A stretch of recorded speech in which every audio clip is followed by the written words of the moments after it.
Hoy vamos a comenzar entonces con esta lección número 9 del Deuteronomio, que corresponde a los capítulos 21, versículo 15 al 23, 18. El versículo central es el Deuteronomio 22, 22, que dice: si un hombre es sorprendido durmiendo con la esposa de otro, los dos morirán, tanto el hombre que se acostó con ella como la mujer. Así extirparás el mal que haya en medio de Israel.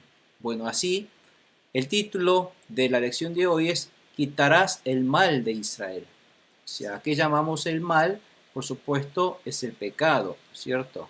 Lo que Dios quiere es eliminar el mal que es el pecado, y esto es debido a toda obra del enemigo que siempre nos trata de inculcar al mal, y Dios quiere limpiarnos de todos estos males de nuestra vida que es el pecado. La primera parte se subtitula quitarás el mal en medio de ti, y son los capítulos 21, versículos 15 en adelante hasta el 22, 30. La primera pregunta dice: ¿a quién le pertenece el derecho de primogenitura entre los hijos nacidos de dos esposas? Dice el versículo 15: tomemos el caso de un hombre que tiene dos esposas y que ama a una de ellas, pero no a la otra. Ambas le dan hijos, y el primogénito es el hijo de la mujer a quien no ama. Cuando tal hombre reparta la herencia entre sus hijos, no dará los derechos de primogenitura al hijo de la esposa a quien ama, ni lo preferirá en perjuicio de su verdadero primogénito, es decir, el hijo de la esposa a quien no ama. Más bien reconocerá a éste como el primogénito y le dará el doble de las posesiones que le correspondan. Ese hijo es el primer fruto de su vigor, y a él le pertenece el derecho de primogenitura. Bueno, aquí estamos hablando de la primogenitura. Recapitulando un poco con lo que nosotros habíamos estado estudiando, que recuerden que todo esto son reglamentos, normativas que Dios a través de Moisés le está recordando a la nueva generación que deberán respetar cuando ellos entren a la tierra que Dios le dará el Señor en herencia a ellos, y donde ellos empezarán a vivir en Canaán. Lo cual está recordando al pueblo de Israel que la tierra en donde ellos van a vivir no es un resultado de su propio mérito, sino que es un resultado de una gracia de Dios que le ha dado como heredad, como un regalo de Dios. Es decir, la vida que va a gozar el pueblo de Dios es un regalo de Dios, no es una vida ganada por sus propios méritos. Pero para que ellos entren en esa tierra y cuando vivan en esa tierra que es dada como heredad de Dios, deberán vivir de acuerdo entonces, como esto es una heredad de Dios, su vida deberán vivir de acuerdo a las palabras, a los reglamentos y a las normativas de Dios, que está continuando a través de estos versículos y recordando cómo deberán vivir. Y recuerden que todos estos pormenores de estas normativas, de los reglamentos de Dios, son basados en los 10 mandamientos principales, que es el esqueleto de la ley de Dios. Por lo tanto, hoy estamos diciendo, Dios le está hablando de la primogenitura. Y es el caso en cual, si bien Dios ha creado al hombre para que vivamos en un sistema matrimonial monogámico, ¿no es cierto? No vamos a tener muchas esposas, pero el tener muchas esposas surgió después del pecado del hombre. Aún así, Dios le está diciendo, en esa vida, cuando ustedes vivan, esto no quiere decir que Dios está aprobando la poligamia, pero en el caso de que ustedes tengan más de una esposa, y damos el caso, ejemplo claro, de que concretamente hay un hombre con dos esposas. Supóngase que él se casó con una de ellas al principio, que era su primera esposa, tuvo hijos y después recibió a otra esposa, a lo mejor más joven. Entonces, este hombre no es que no ama a la primera esposa, sino que no ama por igual, sino ama más a esta segunda esposa, que es más joven a lo mejor, y que él se casó después y también tuvo otro hijo con esta segunda mujer. Entonces, en esa situación está diciendo Dios, cuando tú tienes que darles las pertenencias o la herencia de primogenitura, por más que tú ames a tu segunda esposa, del cual ha nacido un hijo y le tienes que dar primogenitura, la herencia, y quieras darle al hijo de la segunda esposa a quien tú amas, no deberás hacer así, sino darle esa herencia de primogenitura, que la herencia del primogénito es el doble de la herencia de los demás.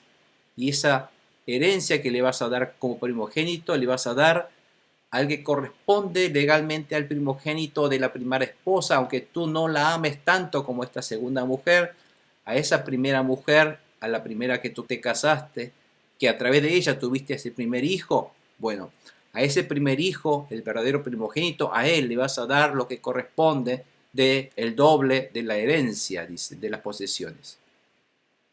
Por eso acá dice que le dará el doble de las posesiones que le correspondan.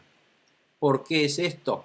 Porque Dios considera al primogénito más importante que los demás. Y vamos a ver de dónde surge toda esta idea, por qué Dios le dice que reconozca, por más que tú ames más a la segunda, es porque no es posible que un hombre ame igualmente, exactamente igual a dos personas exactamente igual, ¿no es cierto? A quien puede amar más y a otra menos.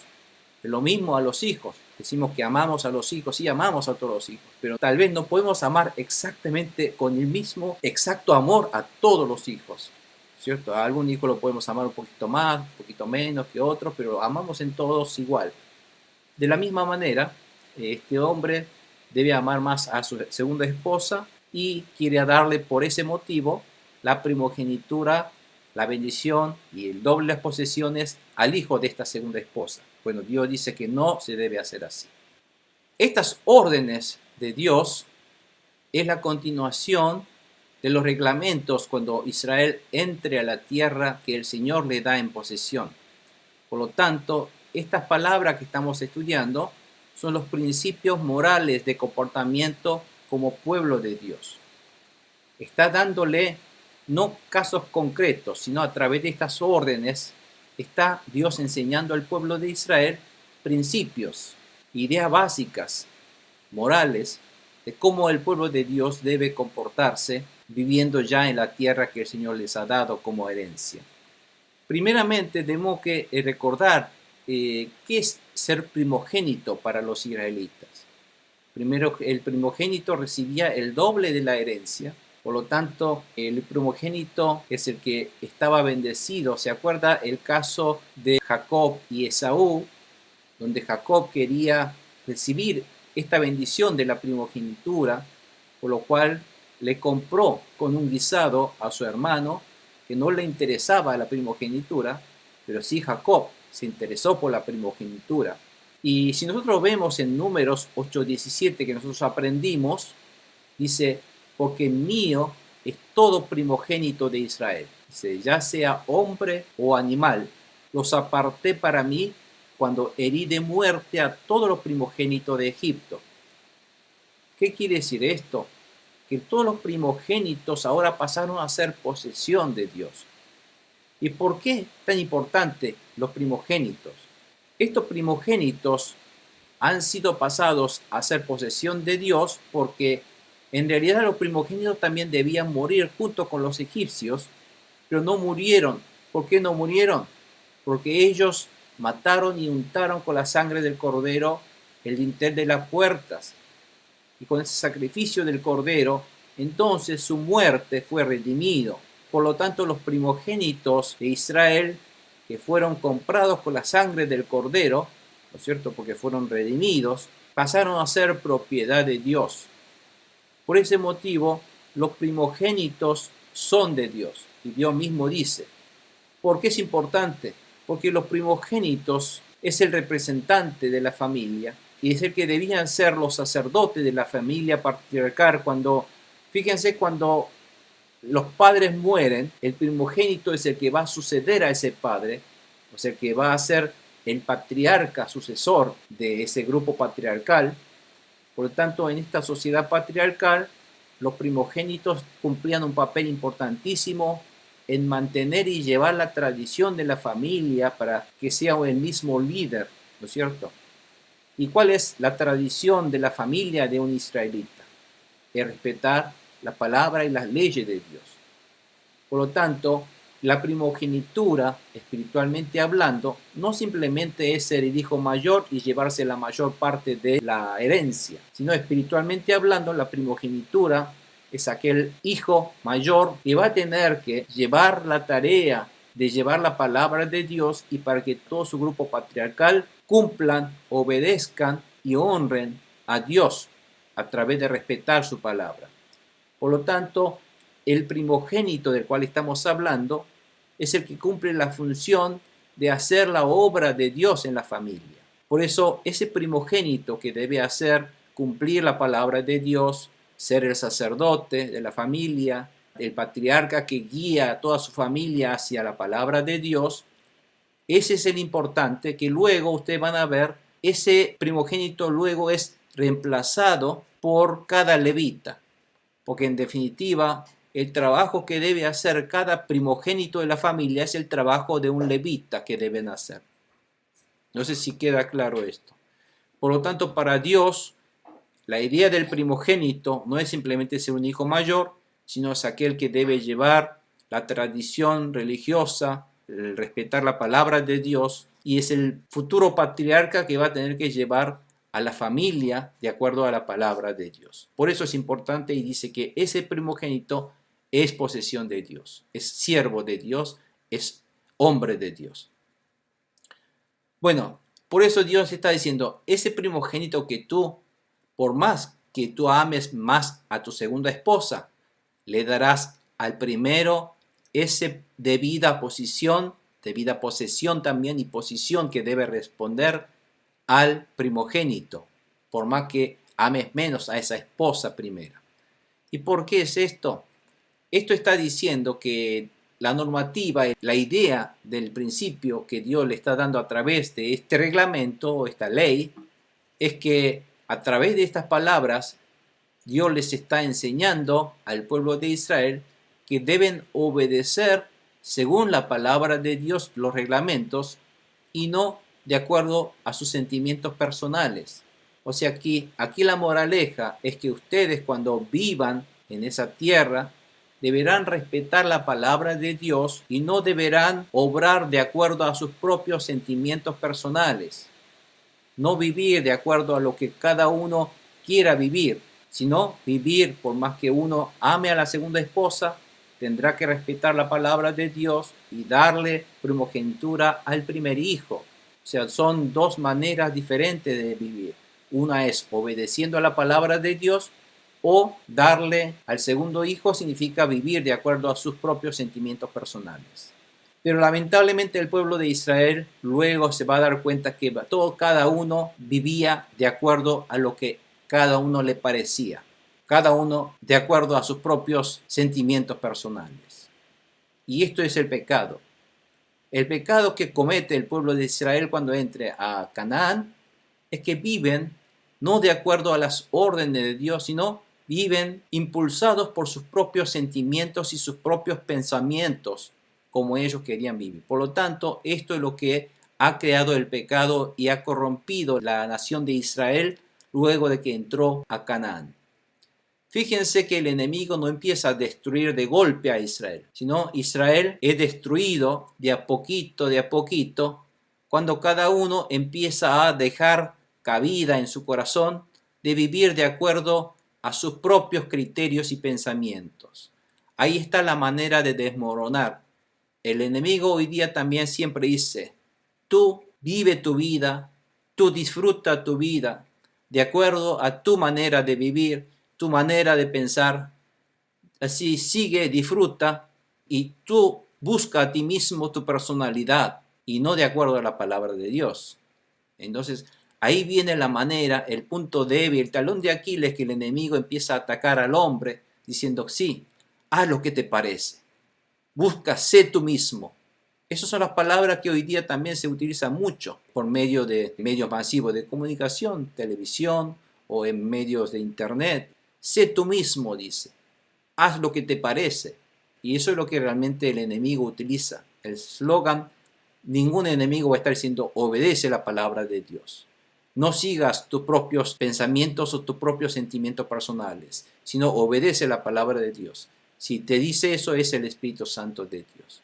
Pero lamentablemente el enemigo empieza a decir, bueno, sé tú mismo, busca tu camino y entonces tú serás exitoso. No, mentira.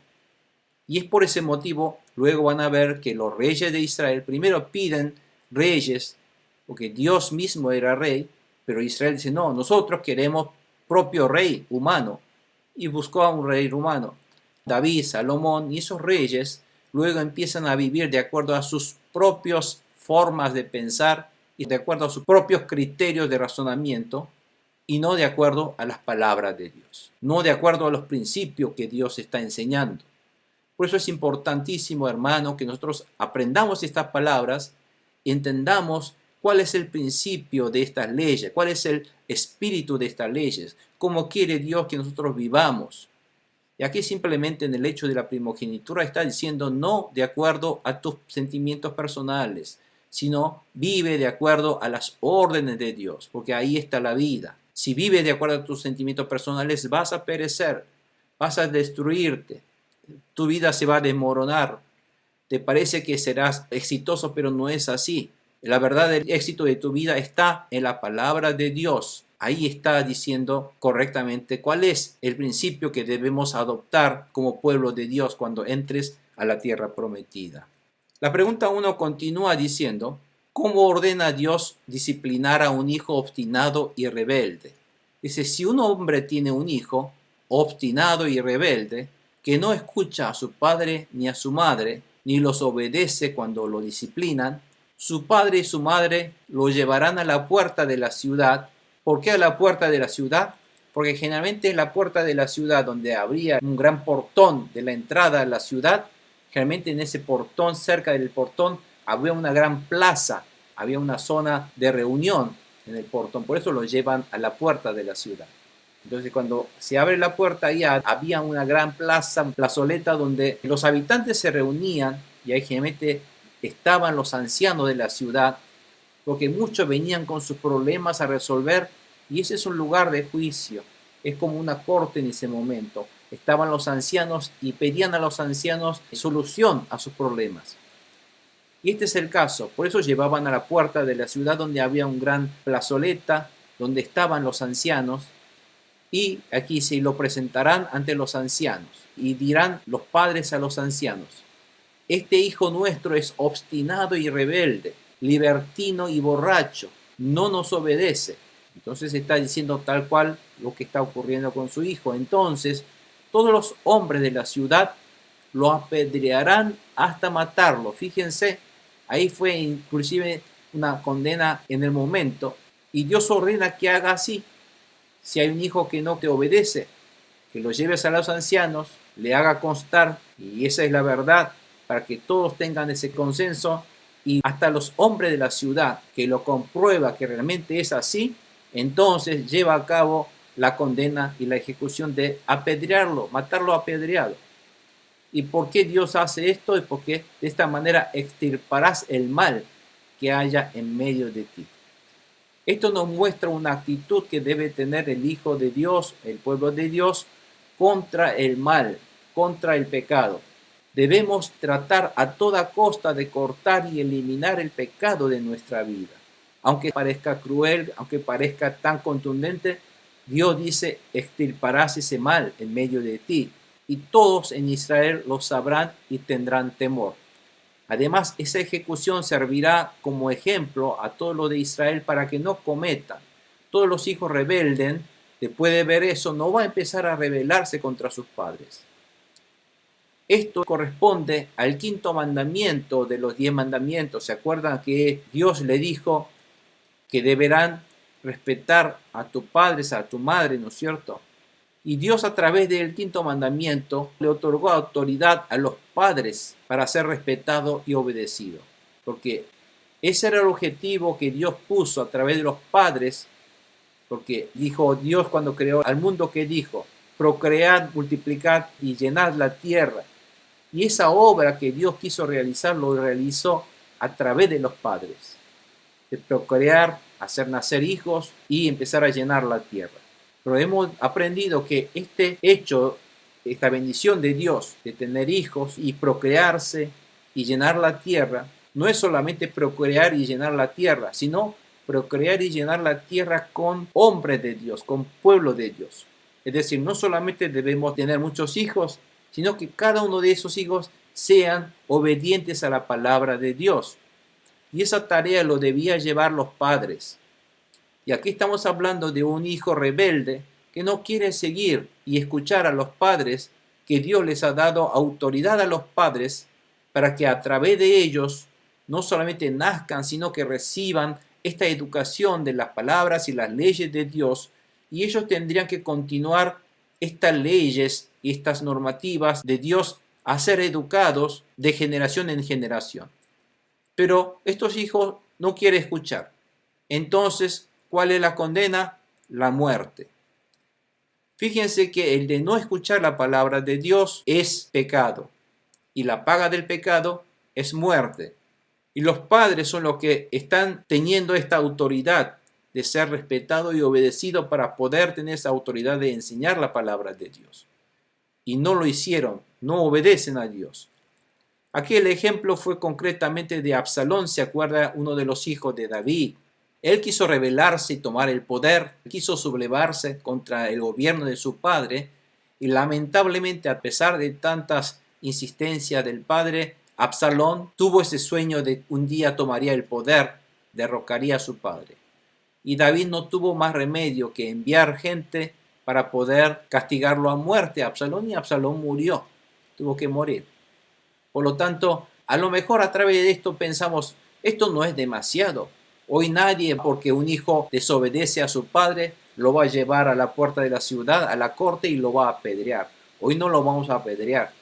Pero sí, el mismo espíritu lo estamos llevando a cabo, porque ese hijo que debería ser educado por la palabra de Dios, y si no él escucha, él mismo está recibiendo el castigo del pecado, que es la muerte espiritual. Por lo tanto, esto de disciplinar a un hijo obstinado, del rebelde, es llevar a cabo y ejercer la autoridad que Dios le ha dado a los padres para llevar la palabra de Dios.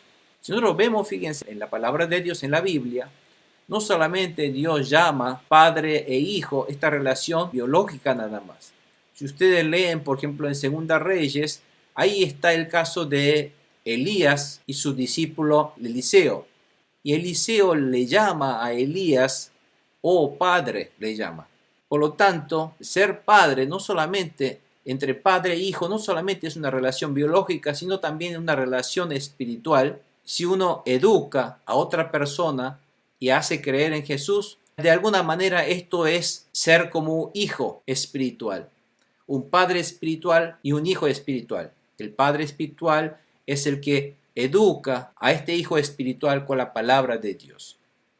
De hecho, el apóstol Pablo llama en su carta a los Gálatas, llama al pueblo de Gálatas, a la iglesia de Gálatas, también lo llaman hijos míos, lo llaman.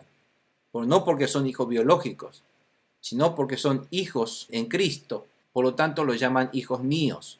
Entonces, disciplinar a un hijo obstinado y rebelde, esto es ejercer la autoridad que Dios les ha dado a los padres para educarlos en el nombre de Jesús, la palabra de Dios. La pregunta uno siguiente dice, ¿por qué no se debe dejar colgado durante la noche al condenado a la horca? Dice en el versículo 22, si alguien por ser culpable de un delito es condenado a la horca, no dejarás el cuerpo colgado del árbol durante la noche, sino que lo sepultarás ese mismo día, porque cualquiera que es colgado de un árbol está bajo la maldición de Dios. No contaminarás la tierra que el Señor tu Dios te da como herencia. Fíjense aquí esta palabra donde dice cualquiera que es colgado de un árbol está bajo la maldición de Dios. Está un poco representando lo que le pasó a nuestro Señor Jesucristo. Él fue colgado en el madero, lo cual simboliza una vergüenza, una maldición de Dios. En ese momento, en aquel momento, Dios le está diciendo que aquel que esté colgado en el árbol de la horca recibe la maldición de Dios. Por lo tanto, ese hombre, ese cadáver mismo es maldito y no debe dejarlos allí porque estaría entonces contaminando esa tierra. Ese cadáver colgando estaría descomponiéndose en distintos árboles, lo cual produciría una contaminación a la tierra santa de Dios. Y no debe dejar contaminar con este cadáver maldito, con este cadáver de vergüenza, sino hay que enterrarlo y sacarlo de allí ese mismo día. No dejar pasar la noche. Aquí dice la sentencia de muerte, condenado a la horca, es decir, perdón por la que es colgado, no colgado. Colgado de un árbol simboliza una vergüenza y maldición de Dios y ser un ejemplo para los demás para que teman y obedezcan los mandamientos de Dios. Y todas estas leyes que Dios está dando no es con el objetivo de castigar, sino que estas leyes de Dios están para prevenir que castigar el pecado. Dios lo que quiere hacer a través de esto es que aprendan y no pequen delante de Dios. Ese es el objetivo. La pregunta 2 siguiente dice, ¿qué se debe hacer con los objetos o animales extraviados de un hermano y cuál es la voluntad de Dios reflejada en esta ley? Estamos ya pasando al capítulo 22 de Deuteronomio y versículos 1 al 4 dice, si ves que un buey o una oveja de tu hermano se ha extraviado. Aquí el hermano no se refiere a un hermano de sangre, sino se refiere al pueblo de Israel, ¿no es cierto? Si ves un animal de tu hermano que se ha extraviado, no te hagas el desentendido, sino llévalo enseguida a su dueño, para que no se quede, ¿no? Fíjense que esto es porque en aquella época, en Israel, los animales se criaban así abiertamente, sin corrales. Entonces, los animales iban cada uno a buscar sus pastos y iban donde quieran a pastar. Entonces, también era muy común que estos animales, al atardecer, cuando querían recoger a todos, cuando llamaban a todos, y algunos de esos animales estaban perdidos y se pierden y tratan de ir a buscar dueños y terminan en una aldea o en el mismo camino, en el mismo desierto, a veces perdido, y una persona que pasaba lo encuentra. Este es el caso. Y cuando uno encuentra animales, no de su pertenencia, sino de alguien que vive de esa zona, es que no te hagas el desentendido y te lo quedes, sino que lo entregues enseguida a su dueño. Pero si el dueño no es tu vecino o no lo conoces, entonces, ¿qué es lo que tiene que hacer? Total, esto no tiene dueño, entonces me lo quedo. Es como que si uno iba por la calle y encuentra una billetera llena de dinero allí, entonces cuando encuentra eso dice, bueno, encontré una billetera con mucho dinero y no sé quién es el dueño. Entonces, como no sé quién es el dueño, me lo quedo. Bueno, Dios dice que no hagas eso. Si el dueño no es tu vecino o no lo conoces, ¿qué hay que hacer? Lleva el animal a tu casa y cuídalo. Dale de comer, que no se dañe, cuídalo, hasta que un día el dueño te lo reclame. Entonces un día aparece un dueño y dice, bueno, ha visto un animalito, una ovejita o una cabrita así, asá. Entonces para que cuando alguien busca, sí, he visto, lo tengo bien cuidadito, así que se lo entrego. Así que lo entregues. Entonces se lo devolverás.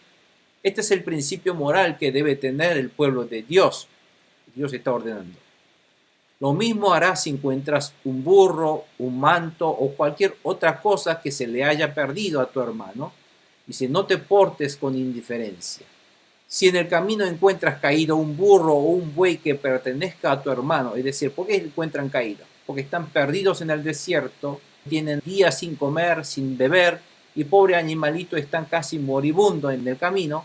Entonces, no te hagas el desentendido y que dice, ayúdalo a levantarlo y por supuesto devolverle al dueño que corresponde. Hay que cuidarlo y llevarlo para que ese dueño recupere su propiedad, su animalito. Bueno, todas estas leyes de Dios, ¿a qué ley corresponde? Si nosotros vemos, estas leyes corresponden a leyes de amar al prójimo como a sí mismo. Es decir, si nosotros respetamos estas leyes de Dios, estamos cumpliendo con esa ley de amar al prójimo como a sí mismo. En la antigüedad, en Medio Oriente, los nómades criaban sus ganados en campo abierto y muchas veces los animales iban a donde los pastos crecían y era común que se perdían. Y de ahí sale este versículo de Isaías 53:6, cuando ustedes habrán leído, donde dicen todos andábamos perdidos. Cuando nosotros andábamos perdidos en el pecado, está comparando con ese animal perdido en el desierto. Todos andábamos perdidos como ovejas. Cada uno seguía su propio camino, pero el Señor hizo recaer sobre él, sobre Jesucristo, la iniquidad de todos nosotros. Nosotros éramos como esos animalitos perdidos y debemos de la misma manera devolver al dueño estos animalitos perdidos que hoy día simboliza espiritualmente almas perdidas, almas en perdición. ¿Qué debemos hacer? Debemos devolver a estos espíritus perdidos a su dueño. ¿Y quién es el dueño? Nuestro Dios, creador. Por lo tanto, debemos devolver a los espíritus perdidos al dueño que es nuestro Dios. Y esta orden de Dios también tiene esta connotación espiritual de que nosotros debemos, cuando encontramos a las almas perdidas, devolverlo, hacerlo, llevarlos al verdadero dueño que es Jesucristo. Llevamos, los guiamos, les predicamos la palabra y eso es lo que en realidad debe hacer y es la moral, el comportamiento moral espiritual que debe tener el pueblo de Dios. Amén, hermanos. La pregunta 2 siguiente dice, ¿por qué ordenó Dios que no se intercambien las ropas entre hombres y mujeres? Versículo 5 dice, la mujer no se pondrá ropa de hombre, ni el hombre se pondrá ropa de mujer, porque el Señor tu Dios detesta a cualquiera que hace tal cosa. En la cultura cananea había una promiscuidad sexual. Esto es porque para que el pueblo de Israel, el pueblo de Dios, no siga las costumbres de este mundo. Lamentablemente, este travestismo, ¿no es cierto? Travestismo hasta hoy día existe y seguirá existiendo mientras exista Satanás. Va a empezar a promiscuir, va a empezar a mezclar sexos, el unisex, ¿no es cierto? El no distinguir entre hombres y mujeres, el no poner límite entre hombres y mujeres, la homosexualidad, todo esto son obras del enemigo. Y esta promiscuidad sexual era además obras y culturas y prácticas que se realizaban allí en la tierra de Canaán. Y Dios está expresamente prohibiendo al pueblo de Dios, de Israel, entonces no llevarás esa costumbre de intercambiar ropas de sexos, no te pondrá una mujer ropa de hombre, ni hombres ropa de mujer, sino Dios empieza a poner límites en estas costumbres mundanas. En Canaán en ese momento había homosexualidad y travestismo, pero Dios, sabemos muy bien, que creó definitivamente entre hombre y mujer, como dice en Génesis 1:27, hombre es hombre y mujer es mujer, y Dios detesta, dice, Dios detesta a cualquiera que empieza a mezclar sexos y a cambiar de sexos. Los cananeos eran un pueblo que desobedecía y desafiaba las leyes de la creación de Dios, por lo tanto ellos desafiaban con esta ley de la creación de Génesis de poner límites. No solamente eso, sabemos que ellos iban más allá de la promiscuidad sexual, inclusive durante cultos que rendían a sus ídolos, también frente a las estatuas practicaban actos sexuales promiscuos, actos sexuales de orgías, creyendo que de esa manera ellos agradarían a sus ídolos, pero eran todas costumbres y culturas ajenas, totalmente diferentes a las órdenes de Dios. Por lo tanto, tenemos que tener muy bien claro que no todas las cosas y las prácticas y costumbres mundanas estén de acuerdo a la palabra de Dios. Debemos seguir en cada momento, preguntarnos si esto está de acuerdo con la palabra de Dios. Si la palabra de Dios lo permite y lo hace, tenemos que seguir. Si la palabra de Dios no lo permite y lo prohíbe, no debemos seguir, aunque sea costumbres mundanas o familiares o lo que fuera. No, nunca, sino la palabra de Dios. Fíjense que el concepto es el mismo. No sigas tu costumbre del mundo, no sigas tus propios sentimientos personales, sino siempre obedece lo que el Señor te dice. La pauta es la misma. Sigue la palabra de Dios, sigue las órdenes de Dios, sigue los reglamentos de Dios. Ahí está tu felicidad y tu bendición. Pregunta número 3 dice, ¿cómo ordena Dios proteger a las aves? ¿Por qué nos habrá dado estas leyes? Versículo 6 da un ejemplo en el cual, si en el camino encuentras el nido de un ave en un árbol o en el suelo, y a la madre echada sobre los polluelos o sobre los huevos, no te quedes con la madre y con la cría. Quédate con los polluelos, pero deja ir a la madre. Así te irá bien y gozarás de larga vida. Estas leyes que Dios le está dando son leyes de la preservación de la naturaleza creada por Dios. Porque tenían hambre, buscaban algo para comer y encontraron una ave en un nido para cazar y encuentra casualmente que está el polluelo o el huevo y ahí estaba incubando la madre y bueno, ya puedo tener el huevo o el polluelo y también a la madre voy a comer a los dos, ¿no es cierto? Bueno, Dios dice no destruyas de esa manera, porque si empiezas a hacer así, vas a destruir y vas a exterminar ese animal. Déjala vivir a la madre, porque si tú matas a la madre, el polluelo o el huevito solo no puede vivir, morirá también. Entonces, si cazas solamente a la madre, estás también matando al polluelo, tampoco vas a tomar a los dos para matarlos. Para que puedan preservar y para que no se exterminen, alguien vas a tener que dejar vivir. ¿Y quién va a ser en ese caso? La madre. Entonces la madre vaya y que otra vez va a procrear, entonces toma y cómete al polluelo o al huevo. Esta es un poco la idea que Dios está dando. En el fondo, la idea es de esa manera vas a preservar la naturaleza creada por Dios y no vas a exterminar a los animales. En realidad sabemos, hermanos, que el hombre es un administrador de las obras de creación que Dios ha hecho. Y entonces, si necesita saciar sus necesidades, pero debe respetar y no destruir, preservar la naturaleza para que no entren en extinción. Entonces, este es lo que debemos nosotros como administradores de la obra de Dios debemos hacer. Pero lamentablemente hoy día el hombre sufre las consecuencias por no proteger la ecología, ¿no es cierto? ¿Esto por qué ocurre? Por no obedecer y respetar las palabras de Dios. Entonces uno está sufriendo las consecuencias de la desobediencia a las palabras de Dios. Dios ya les había advertido que fueran así, pero no lo ha obedecido. Pregunta número 3 siguiente dice, ¿qué cuidados se debe tener al edificar una casa nueva? Fíjense que Dios le está diciendo, cuando edifiques una casa nueva, construye una baranda alrededor de la azotea, no sea que alguien se caiga de allí y sobre tu familia recaiga la culpa de su muerte. En aquella época, las casas de Israel tenían esta azotea plana. Hoy día mucha gente construye casas con techos a dos aguas que son así a ángulos, ¿no es cierto?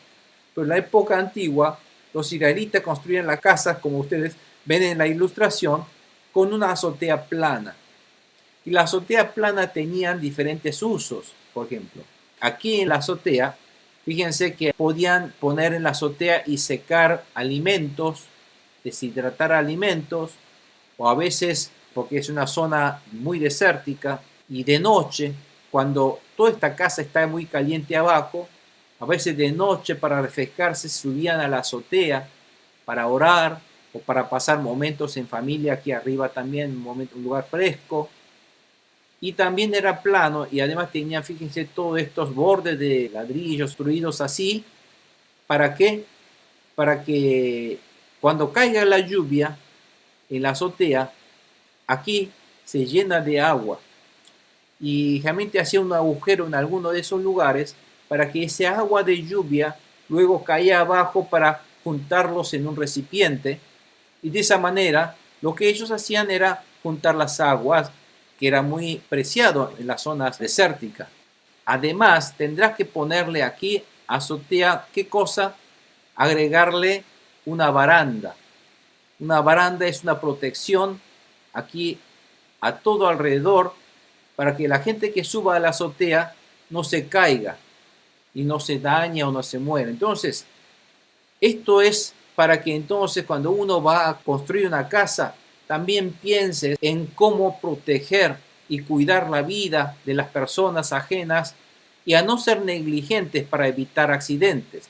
Porque nosotros habíamos visto anteriormente en el caso cuando una persona, por ejemplo, accidentalmente mata a otra persona sin querer, ¿se acuerda?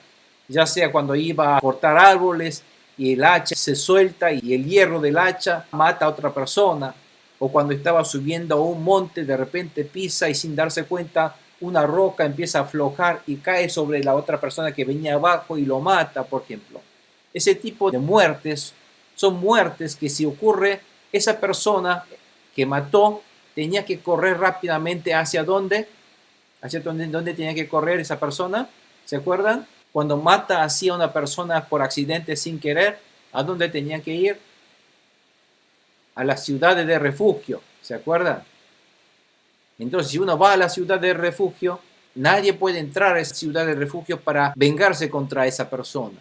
Pero entonces uno puede pensar, bueno, aquí, si alguien se cae de esta azotea, bueno, yo construí esta casa, pero si él se cayó es por su propia negligencia, su propio descuido. Yo no lo construí la casa para que él se caiga, se muera. Entonces uno puede decir eso. ¿Qué piensa? ¿Eso es correcto? No, Dios dice, no es la misma cosa. Aquí es diferente. Aquí tú podías evitar el accidente poniéndole barandas, pero no lo hiciste. Es decir, tú fuiste negligente en poner la debida protección para que él no muera y esta persona cayó en accidente. Es decir, todo lo que uno pueda hacer para evitar daños al prójimo, uno lo debe hacer, está diciendo. Aún así, si ocurre accidentes, bueno, ahí no tiene la culpa. Pero si tú fuiste negligente y no hiciste para evitar matar la vida de otro, es tu culpa. Le voy a dar un ejemplo hoy día para que tengan claro esto. Por ejemplo, uno está manejando un automóvil y saben que ese automóvil tiene defectos porque tiene que arreglarle frenos y no arregló los frenos. Y sabe que si no arregla los frenos algún día puede matar a alguien. Y si así atropella a alguien, la culpa tiene esa persona porque sabía que el no arreglar los frenos es una negligencia y puede llegar a matar a otra persona. Y lo ha hecho. Entonces esa persona es culpable por la negligencia de poder evitar muertes y accidentes que podía haber afectado la vida del prójimo. En definitiva, redondeando esta idea, es que Dios dice que siempre cuando ustedes puedan cuidar la vida del prójimo, cuídalo. ¿Por qué? De esa manera es amar a tu prójimo como a ti mismo. Si es tan importante la vida tuya, también es importante la vida de tu prójimo. Eso es lo que está diciendo Dios. Por eso Dios, Jesús, cuando resumió en 2 palabras todas las leyes de Dios, dijo, primera de las leyes es, ama a tu Dios únicamente, ¿no? Solamente con toda tu fuerza, con toda tu mente, con toda tu fuerza, ama a Dios. Y segunda ley es, ama a tu prójimo como a ti mismo. De esa manera podemos dividir en 2 todas las leyes de Dios en realidad. Por lo tanto, todo esto que está diciendo también lo debemos aplicar hoy día. Considerar tan importante la vida del prójimo y tratar de evitar todo tipo de accidentes o tomar precauciones, no ser negligentes para poder evitar accidentes el cual pueda quitar la vida del prójimo. Tenemos que tomar todas las medidas necesarias. Esa es lo que Dios está enseñando al pueblo de Israel como comportamiento, que todo esto son pormenores en realidad de amar al prójimo, que está basándose estas leyes de los 10 mandamientos. Amén. Bueno, hoy vamos a dejar aquí en esta ley y continuaremos entonces la semana próxima. Y cualquier duda que tenga o comentarios, por favor, agradecería que me hicieran a saber.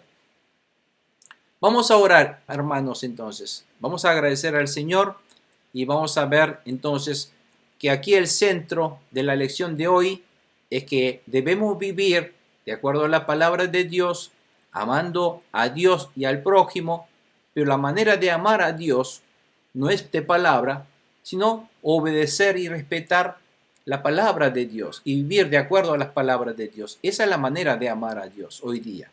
Entonces Dios quiere que vivamos de acuerdo a los reglamentos, a las palabras de Dios, dándole prioridad a Dios, porque allí está el secreto del éxito de nuestra vida y la felicidad de nuestra vida. Oremos, hermanos, damos gracias al Señor por eso.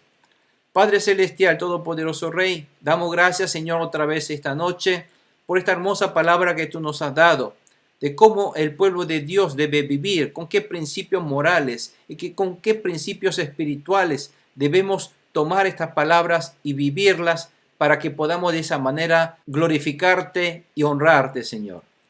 La mejor manera de amarte, Señor, es respetar tus palabras, obedecer tus palabras, cumplir tus palabras, Señor. Así que queremos ser un pueblo tuyo, un pueblo de Dios que te ama a través de la obediencia a tus palabras, Señor.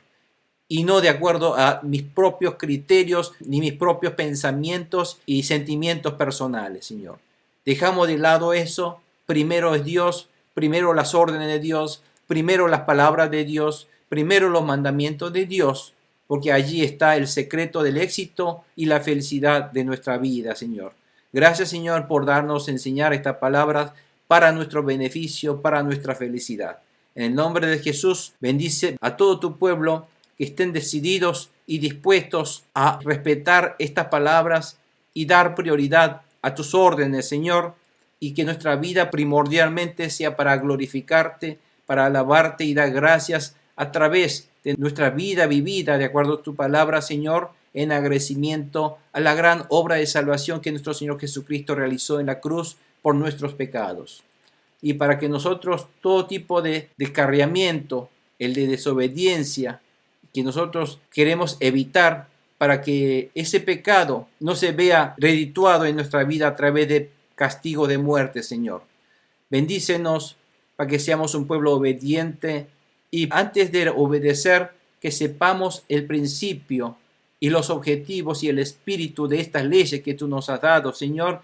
Gracias por hacernos entender y por hacernos obedecer estas palabras. En el nombre de Jesús, te damos, Señor, toda la gloria y la honra, mi Padre, en esta noche también, y que nuestra vida en adelante sea para llevar estas palabras a los demás que no te conocen también, para los extraviados, Señor, y para que podamos entregar también esas vidas para que busquen a su propio dueño, que es nuestro Señor Jesucristo. En el nombre del Padre, Señor, del Hijo, del Espíritu Santo, Señor, de nuestro Señor Jesucristo, te damos las gracias. Amén y amén.